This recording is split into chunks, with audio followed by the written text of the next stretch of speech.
Welcome back, friends. I'm so glad you're here. Whether you've been part of this journey for a while or this is your first visit, this channel is your space to rediscover truth, not just through words, but through deep, lived experience. Today, we turn to a question that sits quietly in the heart of many seekers. What does it really mean to practice? We recite sutras, we chant, we meditate. But why, after all this effort, do anger, jealousy, and frustration still arise so easily? Is this practice? Is repetition enough?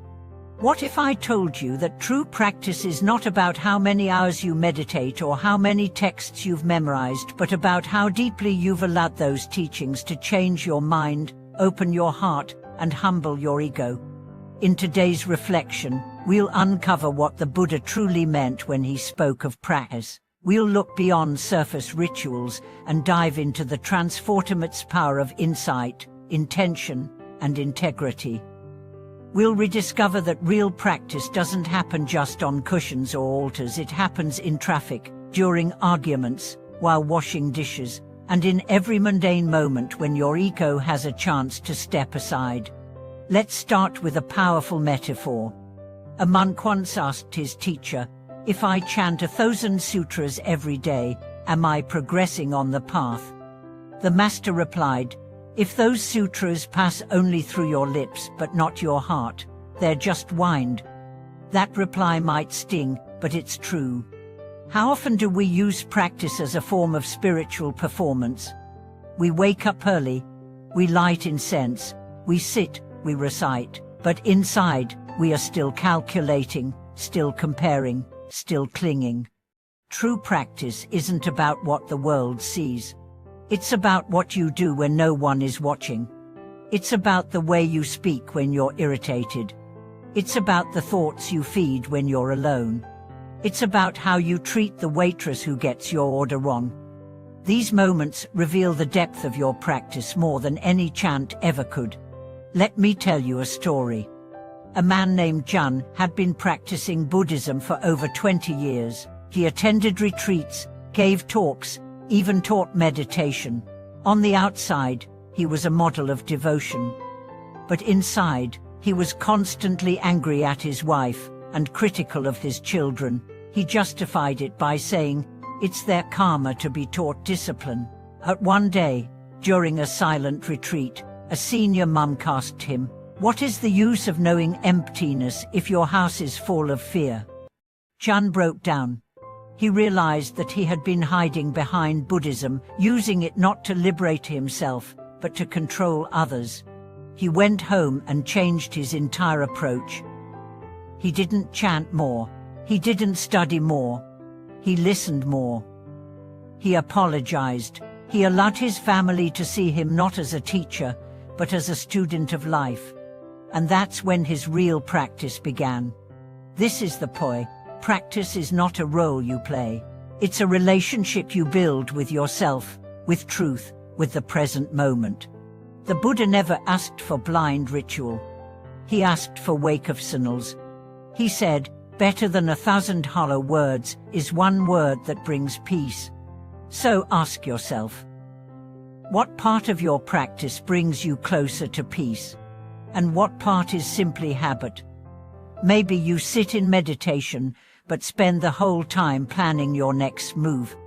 Maybe you chant with your voice, but your mind is cursing someone who hurt you. Maybe you fast on holy days, but overconsume resentment every day. These are not failures. They are invitations to return to sincerity, to remember that the real altar is your mind. The real incense is your breath.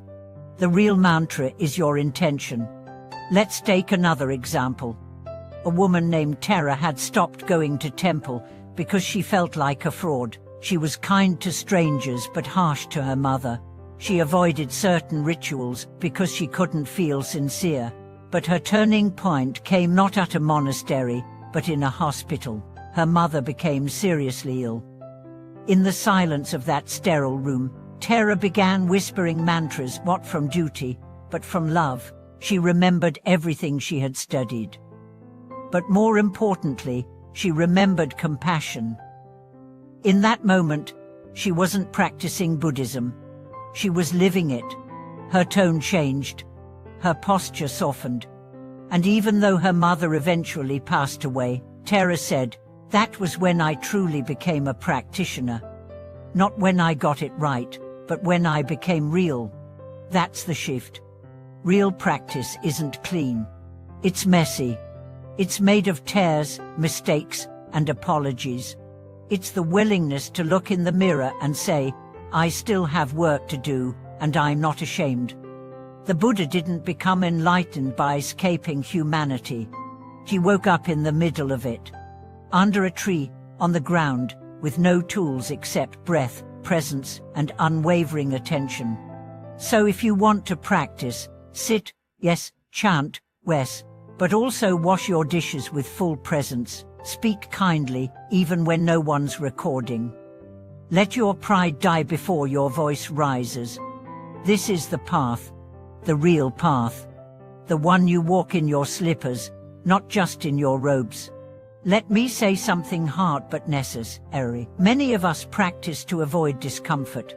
We turn to mantras when we are anxious. We light incense when we are lost. That's okay. But eventually, we must let the practice deepen, not to soothe us, but to show us. Not to numb us, but to wake us. To show us our attachments, our blind spots, our fears, and to invite us to love them into light. Let's go deeper into what it means to integrate practice, not as an event, but as a way of being. We often hear of the Eightfold Path, and perhaps recite it like a mantra: right view, right intention, right speech, right action, right livelihood, right effort, right mindfulness, right concentration. But how many of us truly live these words? Right view is not about memorizing doctrine, it's about seeing clearly, without distortion. When someone criticizes you, can you see their pain, not just their aggression? When a dream crumbles, can you see that impermanence is not betrayal, but truth? Right intention is not about pretending to be holy, it's about acting without hidden agendas. Do you offer help because you care, or because you want praise? Do you give advice to uplift or to control? Right speech isn't about quoting scripture, it's about using your words like medicine. Do your words soothe or sting? Do they reveal truth or disguise it? One man I met had been meditating for 10 years. But when his teenage son came out as gay, he exploded. He didn't mean to, it was reflex. Later, in tears, he told me, "I thought I was awakened. But when I couldn't accept my own child, I realized I had only trained my legs to sit still, not my heart to open." That moment of honesty was the beginning of his real practice. You see, right action is not about perfect behavior, it's about choosing love over reaction, again and again. Right livelihood. It's not just about avoiding unethical work, it's about aligning your energy with your purpose. Are you earning in ways that uplift others? Does your work feed your soul or just your wallet? Right effort isn't about working hard. It's about directing your energy wisely. Are you obsessing over what doesn't matter, or nurturing what does? Right mindfulness means being here, not just when meditating, but when brushing your teeth, reading a message, or looking into someone's eyes. Right concentration isn't just about focus on a flame or a breath. It's about merging completely with the moment, so that even time forgets to count. This is what the Buddha taught, a path so integrated that your very life becomes your temple. You don't need to escape your life to practice. Your life is the practice. A father wakes up early, not just to meditate, but to prepare his daughter's lunch with mindfulness that's practice. A caregiver bathes her elderly mother with tenderness, aware of each movement that's practice. A cashier who greets each customer with dignity, even after a long day, that's practice. You don't have to renounce the world to walk the path. You just have to renounce indifference. Let me share one more story. A young woman named Alina, who used to think practice was about escaping her trauma. She went to dozens of retreats, sat in hours of silence, and still found herself full of rage at her past. One day, in frustration, she stopped everything. No more chanting, no more rituals. She just sat with herself. She cried, she cursed, and then she breathed. That breath wasn't special, it wasn't sacred, but it was true. That was her beginning, her real beginning. She returned to practice, not to fix herself, but to hold herself.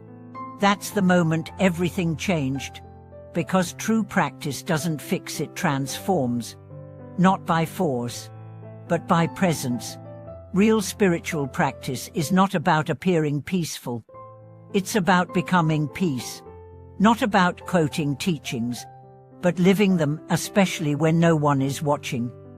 So, the next time you sit to recite a sutra, ask, am I here? When you light a candle, ask, am I awake? When you say you follow the path, ask, does my life reflect that? And if not, don't despair. Return, not to guilt, but to sincerity, because every moment is another chance. And even the Buddha began with confusion, with restlessness, with questions. You're not behind. You're not failing. You're unfolding. One honest breath at a time. Thank you so much for walking this path with me today. If this video touched something in you, if it reminded you of why you began this journey, please share your reflections in the comments. I want to hear how you live the practice, not just speak it.